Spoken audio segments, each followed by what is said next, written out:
This episode is sponsored by Girls Can Crate. Girls Can Crate is a unique subscription box inspiring girls to believe that they can be and do anything. How do they do it?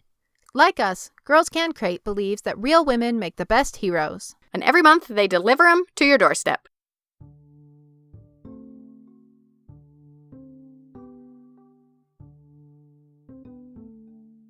Hi, Katie.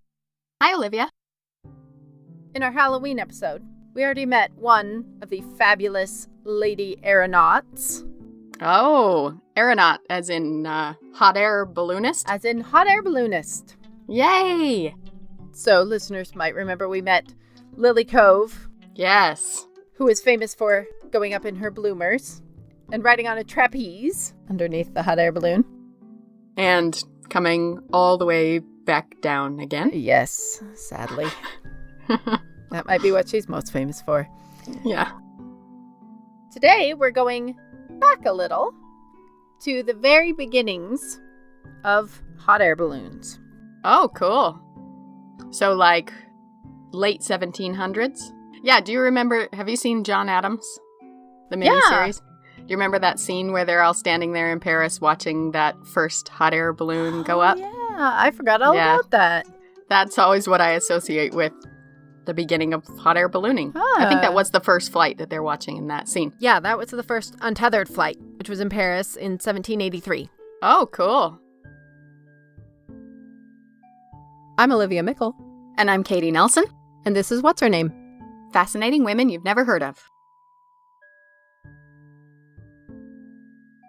To learn about these Daredevil Divas, I talked to Sharon Wright, who is the author of an amazing book, Balloonomania Belles. I'm Sharon Wright. I'm the author of Balloonomania Belles, the Daredevil Divas who first took to the sky, which is the lost history of the lady aeronauts, really, the first women to fly. Sharon Wright is a longtime journalist, and this is her first book, although she's currently working on a book about the Bronte's mother. Interesting. Which I realize no one has ever talked about, so I am very excited for that one. Cool. This book is so much fun. It's so delightful that I was reading sections of it aloud to my husband on a road trip, and I ended up reading essentially half of the book to him, and then he stole the book when we arrived and wouldn't give it back because he wanted to read it. So it might provoke fights in your relationship, but it's totally worth it. Cool. So, let's talk about that first hot air balloon flight. Let's do. So the real history of hot air balloons has to go back a few years before the flights in Europe, because the Chinese were launching hot air balloons a bit earlier, about 1,500 years earlier, to be precise. But there's no record of them ever launching manned flights, although they certainly figured out the physics of the process a lot faster than the European inventors did. The first hot air balloon was invented by two brothers named the Montgolfiers.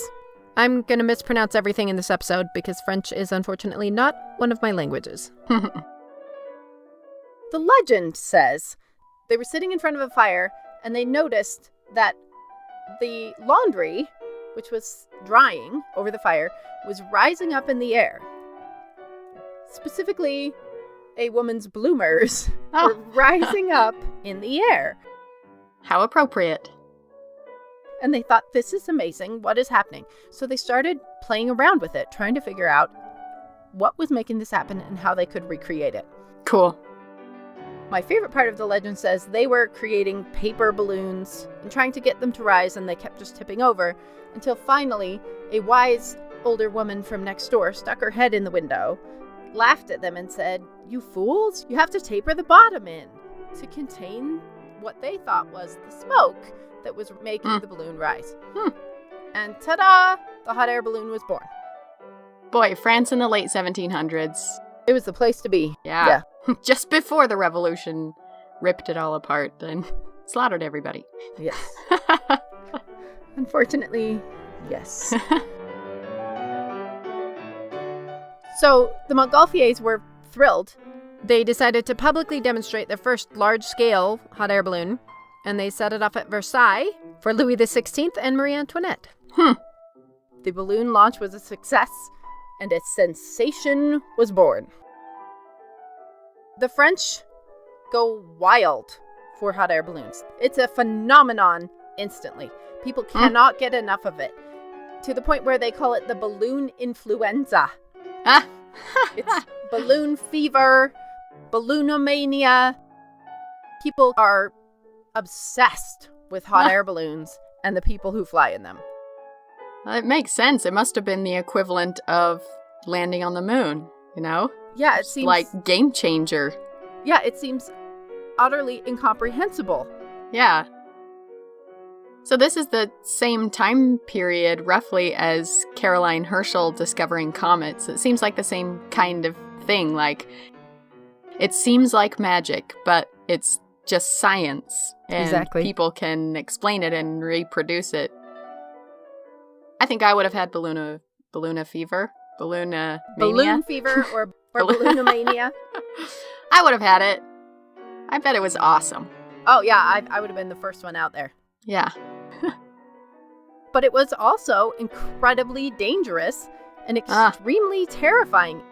They had no idea what might happen if you went up in a hot air balloon. Right. Yeah, I suppose the highest anybody had ever been was, the tower of a cathedral. Yeah, a tall mountain. Yeah. There was no way to know, and they were deeply concerned that you might die if you go up in a balloon. Like, yeah, the human body is not designed to go to such heights or something like that. They were very convinced at the beginning that your brain would probably explode.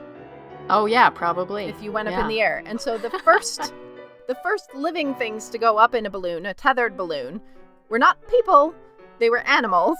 They sent up a sheep and some other animals and sent them way up and then brought them back down. Said, okay, they're still alive, first of all. That's a good sign. Wow. They don't seem to have exploded in any way. And so eventually, some brave humans decided to risk it. Not the Montgolfiers. They invented it. They profited off of it. They became very well-known showmen. They never went up in a hot air balloon. What? In their entire lives. Oh, that is awesome.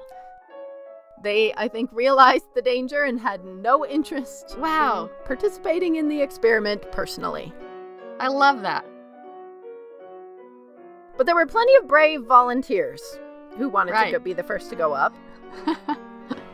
And many of whom actually did endanger their lives, not just from the obvious crashing, but they had no idea what the limits were. So several of the early adopters of hot air ballooning passed out. They went so high that they passed out from lack of oxygen and only just made it back down. They could have died. I mean, your brain might not explode, but you can die from going up in a hot air balloon. After the very first flight to be made in the Montgolfiers, Cavallo, who was an early historian, suggested that a few years hence, the most timid woman will perhaps not hesitate to trust herself to the same experience. Well, hesitate. They couldn't wait, as we know. They're just well in there. The British actually tried to totally blank the whole thing for nearly a year. Just, it's ridiculous. What use is that? Just was so angry that the French invented it. But there were lots of things flying about. And the Montgolfiers used smoke, as they thought. I mean, it's obviously hot air. They came to realise it was doing the work, but they thought it was smoke, so they burned things to fill it with smoke. And then when news got to Paris, they'd got confused as well, and they thought it was hydrogen, so the first hydrogen balloons went up. Suddenly, there were two Italians and a French aeronaut, Sophie Blanchard, Count Zambaccari, absolutely bonkers, Vincent Lunardi, he was a young aeronaut and he became the first one to fly. They were literally fighting to be the first people to fly and then to get the first lady into the sky. And actually the first women to fly in England were French. Two little dancers called Leonora and Rachine Simonet. They're only 13 and 14 and they're really brave and took them up. It's a big deal. So the French are wild for this. They can't get enough of it. The British perhaps are just really angry that the French thought of this first. How dare they? We're superior. And so for about a year, they just stoically ignore the entire phenomenon. Maybe they're waiting to see if the French die, and then... I think they're secretly hoping that it will turn out to be a huge mistake. A huge That's mistake. That's why we didn't think of it. Right, yeah. We're smarter than that. As it became apparent it wasn't a huge mistake, they started bringing hot air balloons over. It was all show business. People used to try and make out it was scholarly, but it was all show business. Using the science to give a show, to make money, to entertain crowds, to get famous. Yeah. And nobody was better at that than the husband of the woman we're talking about today.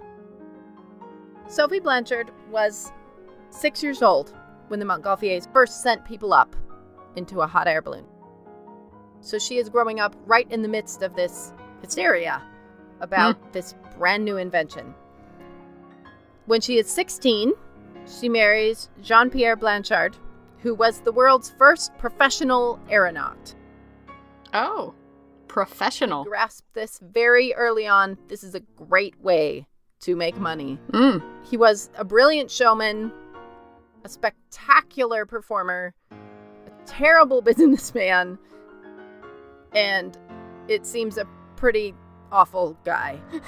But he did introduce her to something that would completely change her life. Well, she was married to Jean-Pierre Blanchard, who was the first professional aeronaut. And he was a real huckster and showman, and he became famous, really, for crossing the channel with Dr. Jeffries, an American scholar who basically funded it. And he tried to get all the glory for himself by getting a lead-lined suit made by a tailor. Unfortunately for him, the tailor delivered it to Jeffries. So that was a bit embarrassing. And I can't imagine how awkward that was when they just sort of looked at this suit and just ignored it. They managed to cross the channel by basically throwing all their clothes out and then weeing into jars.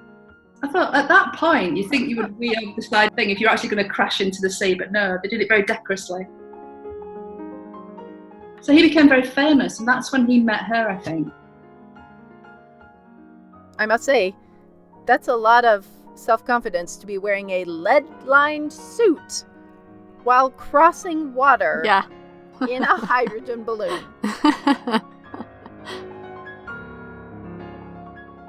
So whilst Blanchard was this amazing showman, he's very famous. Nothing happened without Blanchard being there, sending his balloon up and all the razzmatazz. But he absolutely had no head for business whatsoever. They were going bankrupt, and he was blowing all the money. So basically, Sophie started going up with him at the displays to pull in the punters and to make money because they were going bankrupt. Keep the Blanchard balloon on the road. So she's really, really timid, small woman. She used to be really frightened of traffic. She used to, loud noises used to make her jump. She used to cry if things were too loud. She's very, very nervy and sensitive. The first time she went up in a balloon with him, she said it was an incomparable experience and she absolutely had found her element. And she's a natural.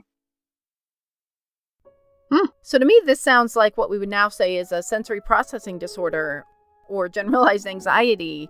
Yeah. At the time, they just called her nervy. And so this doesn't seem like the kind of woman that you would want to send up in a hot air balloon. Right.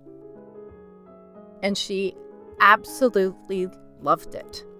Huh. When you think about it, if you're in late 18th century Paris, the only place to escape the noise and the people and the traffic and the everything is hundreds of feet in the air. That's awesome.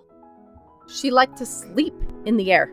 She liked to sleep in the hot air balloon. It was the only place she could sleep well. She was peaceful. She was calm. Wow. I mean, people are regularly dying going up in hot air balloons, and this nervy, anxious woman is going up every chance she gets. What are they dying of? Crashing. So they're just in the basket, the balloon gets out of control. Nobody really knows how to fly a hot air balloon. Nobody really knows what's making it work or how you control it. There aren't safety protocols flying these completely unwieldy brand new inventions that they still literally don't understand how they work. A little bit of wind, a little miscalculation, an unsteady landing. There's a huge ratio of injuries, which I think is part of what people like. This is dangerous. It's literally death-defying to go up in one of these crazy contraptions. Now, part of what happens at this point also is that there's a little miscommunication. Somehow, a significant portion of aeronauts believe that these hot air balloons are not hot air balloons, they're hydrogen balloons. So a large percentage of people going up in a balloon are filling that balloon with hydrogen. Nice. You know, from our perspective now, post-Hindenburg, our first response is, the horror. Yeah. They're not there yet. They're not realizing how dangerous this is. And Sophie Blanchard's balloon is a hydrogen balloon. Whoa. Uh-oh. Does this have a terrible ending? Sorry. Oh, no. But it's delightful on the way, so stay with me. Okay. She lived her best life. Okay. All right. Let's pause for just a second to thank our sponsor, Girls Can Crate. So with the holidays coming up, a lot of people are looking for gifts that can help inspire the kids in their life with real-life women heroes. And I can't think of anything better to send as a gift than a subscription or a one-time gift of the Girls Can Crate. The gift that teaches girls that they can be and do anything. Every crate features an inspiring woman and her own unique story of why she's awesome, a 28-page activity book, plus everything you would need to complete 2 or 3 hands-on STEAM activities and more. This month, Girls Can Crate is bringing back one of their most popular crates ever, the Persevering Painters, featuring incredible artists Mary Cassatt, Frida Kahlo, and Lois Mailou-Jones. And if you order by December 15th, you can have your first crate delivered by December 24th and enjoy one of the best Girls Can Crates back for a limited time only. And for our listeners, if you go to girlscancrate.com, CRATE.com, and use the code HERNAME, all caps, you'll get 20% off your first month's crate on any subscription. Check them out now at girlscancrate, CRATE.com. And when you order, make sure you use the coupon code HERNAME, all caps, so that they know we sent you.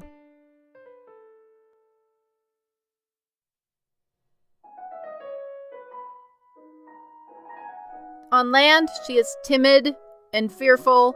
In the sky, she is utterly fearless. She is the first woman in the world to fly a balloon solo. Period? Period. And it was only her 3rd time in the air at all. She's utterly fearless in the sky. She is every bit the aeronaut that her husband is. And after just a few years, Jean-Pierre is up in the balloon, has a heart attack, and falls out of the basket. What? And lands on the ground. Oh. Karma. I don't think he was wearing the lead-lined suit when he fell out of the basket. He takes a year to die. Oh! And she nurses him for this year. Whoa. I don't even want to think about it, what that looks like. But on his deathbed, the legend has it that he said to her, look, you can either drown yourself or you can hang yourself because basically there's no money and you're going to be destitute. So he died and she was about 30. Nice guy.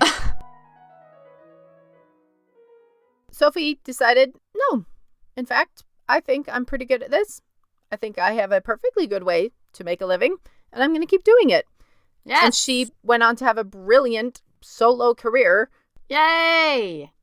Now, as things are picking up here, it's no longer cool to just have a hot air balloon or a hydrogen balloon. You need something flashy. You need something exciting. It's starting to get really competitive. And Sophie decided, you know what? I have a unique market here. She had a little tiny gondola built, like a silver gondola to stand in instead of a big heavy basket, which meant you could have a smaller balloon, which took less gas to lift, so it's all a lot cheaper. She wore these beautiful white dresses and she'd just balance there and she'd go up. And of course she became a huge hit. And it really is shaped like a gondola. It's a little tiny ship. Oh, Like a Venetian gondola. Like a Venetian gondola, Oh. yeah. I was envisioning like a ski gondola Oh, no. type of thing. She decided, this is fancier. I will look fabulous. Yeah. And she would ride up under these much smaller balloons all by herself, and the crowds loved it. Mm. Now, this ability to use a smaller balloon that fills up faster is good business sense. It's, taking less time and less energy. It's also kind of a safety strategy, and not in the air. Huh. Balloonomania was so big that people started losing control of themselves, and there were many balloon riots. I already knew I wanted to do this episode just at the phrase balloon riot. I had no idea what that meant. Yeah. People were so excited about seeing balloons go up that when they failed to go up, because this is very inexact science still, Yeah. if there's a hole in the balloon, if the fire isn't hot enough, if something goes wrong and the balloon fails to go up, there is a riot. What? And many aeronauts were beaten and almost killed, and many balloons ripped to shreds by angry crowds when they failed to perform as advertised. That is insane. Thousands of people on the ground Wow. waiting to watch balloons go up. And if they don't get their show, they're going to find another kind of show. Wow. There was one famous aeronaut who announced that he was bringing the biggest hot air balloon that had ever been made, and that balloon would be going up. They were about halfway through filling up the balloon, and a rumor was spread, who knows by whom, that this wasn't actually his largest balloon. This was only the second largest balloon in his collection. And just on the strength of this rumor, the outrage was so huge that they ripped his balloon to shreds and almost killed him. So crazy. They were not messing around, these balloon fans. No. The first American lady aeronaut was named Madame J. We don't know her name. And there was a balloon riot on Broadway when her balloon failed to go up. Wow. Really incredible. I think we think of this as a more civil time. It's not like these days when people are all uncouth and Crass, rude. yeah. They were ripping balloons to shreds Wow. because they couldn't make them go up fast enough. So Sophie Blanchard is a little bit safer because hers more reliably goes up? Yes, it's much easier to fill up a very small balloon. Ah, And so you have much less risk of getting ripped to shreds. Wow. Wild. Me, as we have established, a firm physical coward, cannot even begin to conceive of the appeal of this at all. Oh, I would love to try it, especially standing in a gondola. I think absolutely. hanging from a trapeze would be too terrifying. But standing in a gondola, all by yourself, up in the peace and quiet of the air, Oh, not me. I would definitely try it once. Well, I'd try it now that we now. now that we have safety measures in place. And I wouldn't do it in a hydrogen balloon. There are actually 5 or 6 hot air balloons that go up every morning in my small town. And so I've thought about going up in one. I think You I would should. go up in a hot air balloon now, run by professionals with more than 3 decades of experience. But I definitely would not have gone up in one at this point. And I definitely would not go up in a gondola ever. Or a trapeze. Or a parachute out of anything ever. Under any circumstance. At the end of every summer, there's a hot air balloon festival in the mountain valley near where I live, and we go every year. And we go to the dawn launch, and it is so magical. Every year, just standing there surrounded by like 40 hot air balloons, watching them fill up. And I think it's the mixture of terrifying and beautiful and magical, and the sun is just rising over the mountains. The whole thing is just this intense experience. Just from that, I think I can understand where the balloonomania came from. But I can't imagine being so angry that one didn't launch that I would rip it to shreds. I mean, I guess I've been in concert audiences before that had to wait a long time for the... If it had been canceled. You know, we still have stampeding crowds at canceled concerts. And we're no better than they were. Concerts is a good comparison because you've paid so much money to go and see that, which they probably did back then. Yeah, you've paid so much money. You've been expecting it for months. It's been built up into this big experience, and then you have just mob mentality. Yeah. All, I was going to say ballooning. Snowballing. No, say ballooning. Puns are a high form of comedy. Yeah. Period. Ballooning into this huge phenomenon.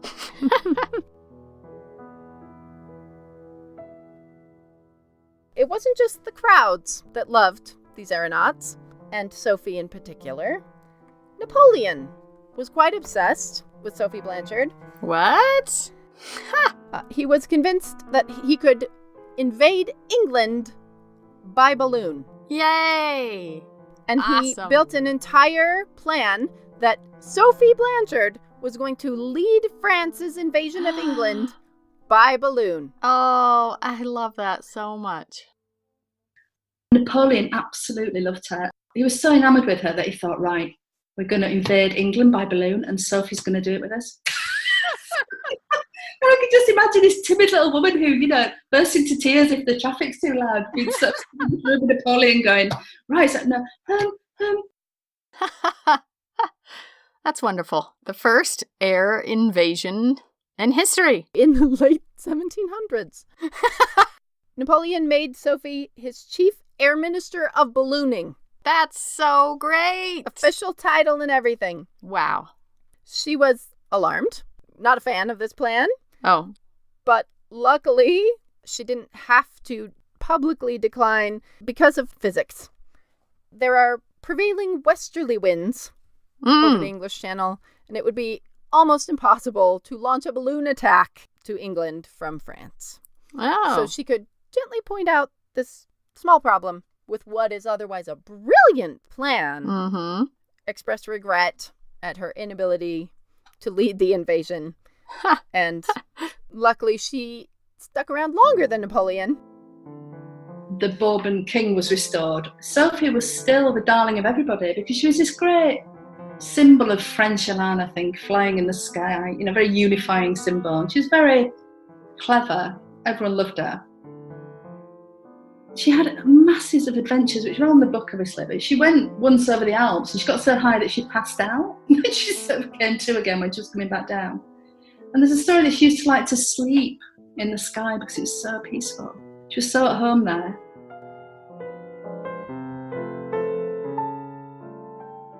Her final appearance No. was for a crowd of thousands at the Tuileries, and she decided that this whole balloon thing wasn't quite exciting enough anymore.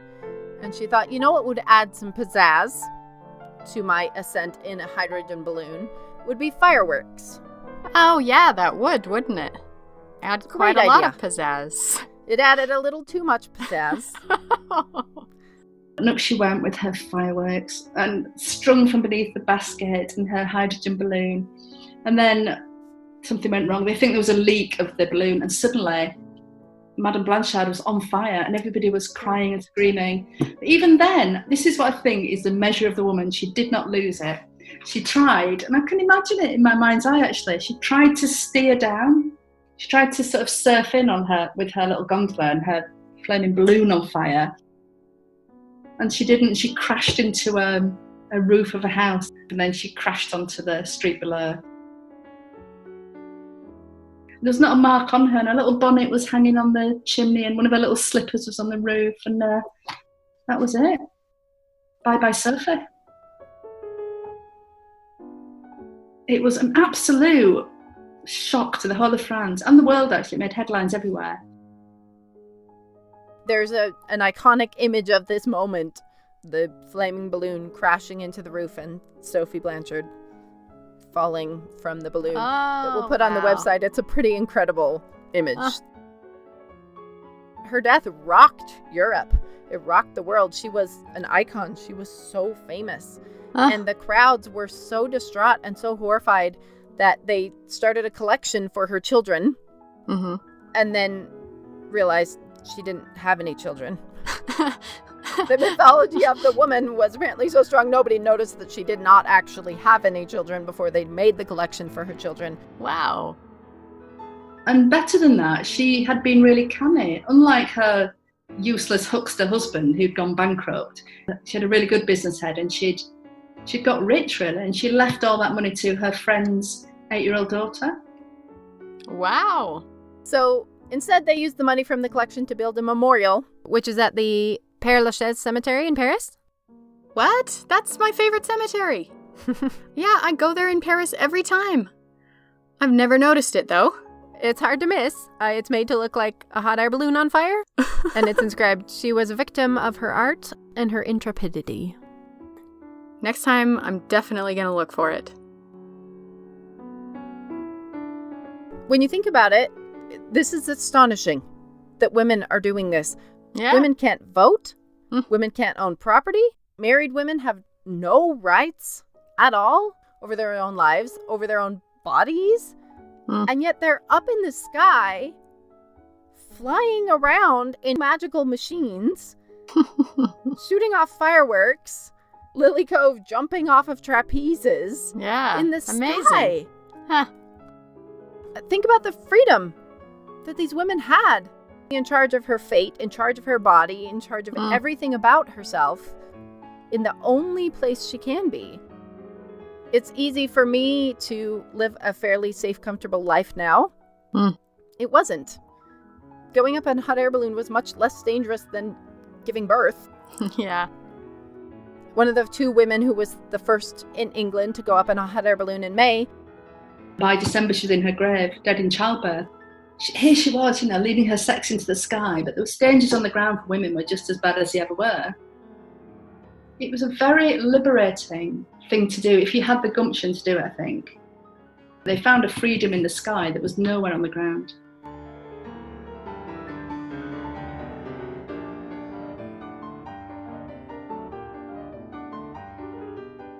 Thanks to Sharon Wright and to our patrons for this episode, Christina Barnsdale, Kara Peterson, and Leanne Christiansen. If you'd like to become a patron, visit our website at What'sHerNamePodcast.com and click Donate. You'll find levels as low as $1 a month, and we also have lots of great rewards, like our cross-stitch patterns, stickers, and our fantastic Women's History trading cards, some of which are available exclusively for our patrons. Also check out our new program where donors can gift a set of trading cards to teachers on our waiting list and spread their love of women's history to classrooms all over America. If you want to learn more about Sophie Blanchard or see any of the amazing pictures we've been talking about, or find links to Sharon Wright's book, all of those are available at our website, What'sHerNamePodcast.com. Music for this episode was provided by Amanda Setlik Wilson, Nico de Napoli, and Bruno Walter. You can also follow us on Instagram, Twitter, and Facebook, where we post lots of photos each week. If you enjoyed this podcast, please leave a review at iTunes or wherever you listen. It's much more important than you think in helping new listeners find us. Our theme song was composed and performed by Daniel Foster Smith. What's Her Name is produced by Olivia Mickle and Katie Nelson, and this episode was edited by Olivia Mickle. We also want to give a shout out to another great women's history podcast, The Dead Ladies Show, and in particular their fantastic episode on Katie Paulus, a German aeronaut who not only made over 165 parachute jumps in her lifetime, but also invented the collapsible parachute and irrevocably changed air warfare forever. Check them out, we highly recommend them.